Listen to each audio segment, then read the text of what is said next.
علیمہ خان صاحبہ بتا رہی تھی خواجہ صاحب کہ 1 ہفتے پہلے ہی پلان دے دیا گیا لیکن پارٹی ابھی تک اس پلان سے بے خبر ہے، اور تحریک شروع کہاں سے ہونی ہے، کہاں تک جانا ہے، اس بارے میں کسی کو کچھ معلوم نہیں، تیاری بھی کسی سطح پر دکھائی نہیں دے رہی. تو آپ کو 5 اگست کو یہ احتجاج ہوتا دکھائی دے رہا خواجہ صاحب؟ پہلے تو آپ مبارک کو بڑی خوش نظر آ رہی ہیں کہ کوئی نظر نہیں آ رہا کچھ اور ہر طرف حیرت ہے، اور لیکن میرے پاس جو انالیسز ہے وہ اسے برعکس ہے.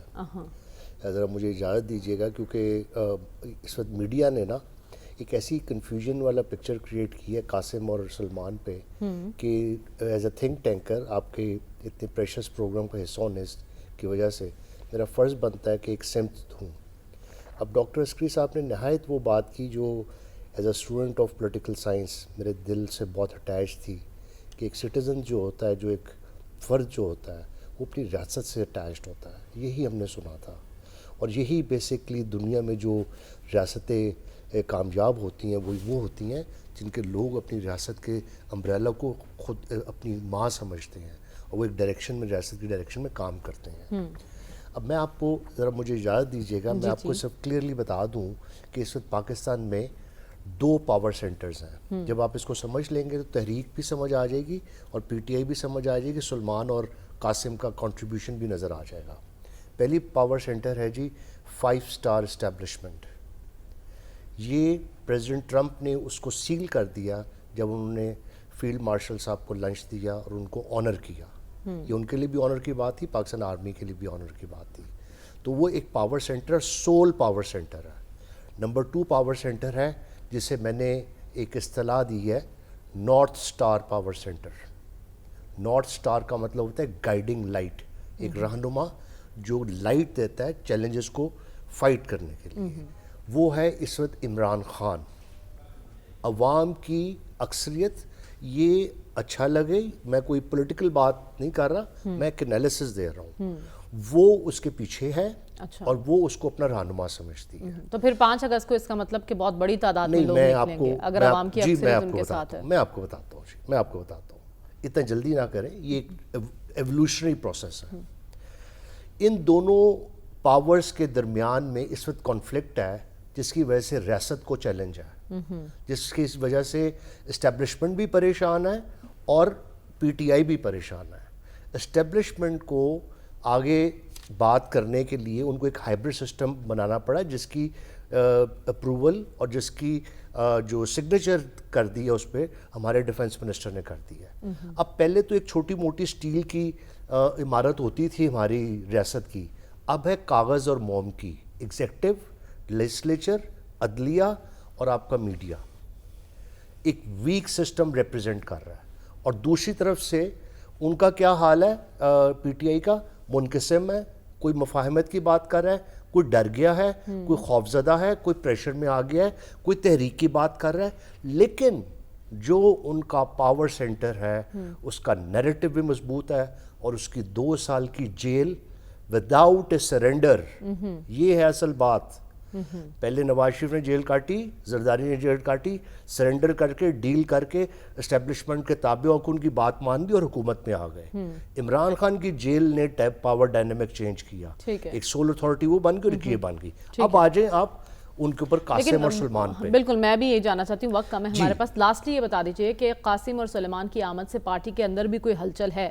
یہ بھی ایک طبقہ سوچ رہا ہے کہ اس کا مطلب یہاں جو قیادت موجود ہے وہ ڈیلیور نہیں کر سکی، اس لیے ان کی ضرورت پڑ گئی ہے، اور پھر اگر وہ آئیں گے اور لیڈ کریں گے احتجاج کو تو اس کا مطلب یہ ہوا کہ موروثی سیاست پر آپ دوسری پارٹیز کو تنقید نہیں کر سکیں گے. قطعاً نہیں. موروثی سیاست، بے نظیر صاحبہ آئیں، نصرت بھٹو آئیں، کلثوم نواز آئیں، مریم نواز آئی، ہم نے سلوٹ کیا ایز اے پاکستانی. جب کسی کے باپ کو، اگر میرے والد کو 2 سال کے لیے قید تنہائی میں رکھا جائے گا اور مجھے فون پہ بات نہیں کرنی دی جائے گی عدالتی آرڈر کے بعد، تو میں وہ لے کے آؤں گا. والعصر کا ترجمہ پڑھیے، ہمارے چیف آف آرمی سٹاف قرآن کی بات کرتے ہیں. بات مجھے کرنے یہ کی حد قرآن تک کی تو بات کر لیں دیں. اگر وہ ملنے آ رہے ہیں اپنے والد صاحب سے تو اس پر تو کسی کو کوئی اعتراض نہیں. اعتراض کیا جا رہا ہے احتجاجی تحریک چلانے پر. خواجہ صاحب ہم نے اس وقت تو دہشت گردوں کی کمر توڑ دی لیکن اب یہ پھر سے سر اٹھا رہے ہیں. اب کیا حکمت عملی اپنانی ہوگی کہ جو ایکٹیو پراکسیز ہیں بلوچستان میں جو افغانستان سے آپریٹ کر رہی ہیں اس کے لیے ہمیں کیا کرنا ہوگا, کیا اسٹریٹجی ہونی چاہیے ہماری؟ اس کا جواب فیلڈ مارشل صاحب نے بڑی اچھی جو پریس کانفرنس میں ایک بات تھی ان کا ایک ون لائنر میں آپ کو بتا دیتا ہوں کہ we need to have a united stand and full preparedness to fight the spectrum of war. اس کو آپ 3 اسپیکٹ سے دیکھتا ہوں, ایک انڈین رول, ایک external issues with Afghanistan and number 3 internal issues. Quickly Indian کا یہ ہوا ہے کہ شکست آ گئی, اس کی ہزیمت اٹھائی, نیریٹو تباہ ہو گیا, ان کا نیو نارمل کہ جی ہم گھس کے ماریں گے وہ بھی بیری ہو گیا اور شرمندگی اٹھانی پڑی. اب انہوں نے اس کا نتیجہ کیا نکالا ہے؟ یہ گینگ آف 4 ہے. مودی کا ہندوتوا, مودی کا فسطائیت بھرا نفرت بھرا جو تھیسز ہے اس میں ڈوبل ہے, امت شاہ ہے اور وہ ان کا وہ جو اپنا راج ناتھ سنگھ ہے. اب یہ چاروں کے مل کے انہوں نے اپنی ایک پالیسی بنائی ہے. پاکستان کو اس پہ بہت بڑا ایک پریپیئرڈنیس کی جو کانسیپٹ بات کی گئی ہے نا, ہمیں ویل پریپیئرڈ رسپانس اس کا تیار کرنا ہے. انہوں نے کیا کیا ہے کہ اب دوبارہ اپنے اسٹیٹ سپانسرڈ پراکسیز کو انہوں نے ایکٹیو کر دیا ہے. اب جب وہ ایکٹیو کیا ہے تو اس کے ساتھ ساتھ اب آپ یہ دیکھ لیں, اب افغانستان پہ آ جائیں. افغانستان کے ساتھ بلوچستان اور کے پی کی 2640 کلومیٹر لمبا ہمارا بارڈر ہے. 1260 کلومیٹر کے لگ بھگ بلوچستان کے ساتھ لگتا ہے. ہم نے 92% فینس لگا دی ہے, 1450 چوکیاں لگا دی ہیں پاکستان آرمی نے, بے شمار شہادتیں دی ہیں پاکستان کے فوج نے, ہماری پولیس نے شہادتیں دی ہیں, ہمارے لوگوں نے قربانیاں دی ہیں. ضرب عضب ہوا, ضرب عضب کے بعد آپ یہ دیکھیں کہ جنوبی اضلاع میں وہ IEDs جو پڑے تھے بے شمار لوگ ڈسیبل ہو گئے.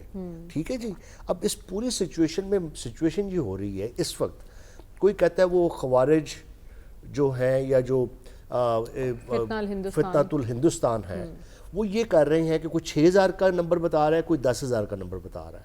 وہ افغانستان میں بیٹھے ہوئے ہیں. اب ان کے پاس نیٹو کے موسٹ لیٹسٹ ویپنز موجود ہیں, سنائپر گنز ہیں, نائٹ ویژن کیمراز ہیں, وہاں سے وہ فائر کرتے ہیں, وہ تار کاٹتے ہیں اور اس میں انٹر کرتے ہیں. اور کچھ جگہ سے جہاں پہ ابھی 8% میں نہیں لگ سکی کیونکہ وہ ڈیزرٹ ایریا ڈیفیکلٹ ایریا ہے, اب وہ آ کے اٹیک کر. اب اس کا طریقہ کیا ہے؟ اس کا طریقہ یہ افغانستان کے دیکھیں, یہ کراس بارڈر جو انفلٹریشن ہے نا, یہ اکیلا پاکستان نہیں کر سکتا, جو میں نے آپ کو اتنا بڑا چیلنج بتایا. لیکن اس وقت جو افغان طالبان ہیں وہاں جن کی حکومت ہے وہ روس کے ساتھ تو تعاون کر رہے ہیں داعش کے خلاف, تو پاکستان کے ساتھ کیوں اس انداز میں تعاون نہیں ہو پا رہا؟ وہ کرنا پڑے گا. دیکھیں میرے خیال سے اس پہ پاکستان کو زیادہ ایکٹیولی انوالو چائنا کے ساتھ مل کے ان کو کرنا پڑے گا. BRI آلریڈی آ گیا, CPEC آلریڈی آ گیا, اکنامک انٹرسٹ ان کے آ گئے ہیں, ان کے ڈپلومیٹک انٹرسٹ بھی, ان کو ریکگنیشن چاہیے رشیا کے بعد.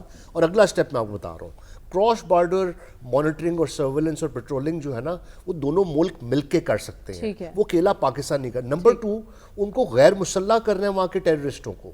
اب یہ آ گئی ایکسٹرنل بات. اب تیسری بات آ گئی ہماری انٹرنل. ضرب عضب کے بعد اور اس کے بعد آپ نے جب ان کو میلگمیٹ کر دیا KP میں, دیکھیں سر یہ جیسے جو سلمان صاحب نے کہا اور ڈاکٹر رسول صاحب نے کہا کہ صوبائی حکومتوں کا فیلیور ہے, میں بالکل اس بات پہ بلیو کرتا ہوں. لیکن ہماری فیڈرل گورنمنٹ نے 100 بلین ہر سال کا دینا تھا فاٹا کو, وہاں اسکول, کالج, گراؤنڈ اور وہاں پہ تعلیمی ادارے بننے تھے, فیکٹری لگنی تھی. کیا وہ لگی؟ کیا وہاں پہ اکنامک ہم نے وہ بہتری کی؟ نہیں کی. اب وہاں پہ ملٹری آپریشن کی ضرورت ہے, اس میں کوئی دوسری رائے نہیں ہے, لیکن وہاں کے قبائل کو آپ کو ساتھ لے کے چلنا پڑے گا. جیسے ڈاکٹر صاحب نے کہا, ڈاکٹر عسکری صاحب نے, جو گریونس ہے ہمیں پتہ ہے اور وہ پولیٹیکل ڈائیلاگ سے ہوتا ہے. تو ہمیں یونائٹڈ اسٹینڈ کا جو بات کی فیلڈ مارشل صاحب نے, کی ضرورت پر آپ بھی زور دے رہے ہیں, اور دوسرا افغانستان کے ساتھ آپ کہہ رہے ہیں کہ یک طرفہ کوششیں صرف پاکستان کرے گا تو کامیابی نصیب نہیں ہوگی. دونوں طرف سے کوششیں ہونی چاہیے دہشت گردی کے سد باب کے لیے.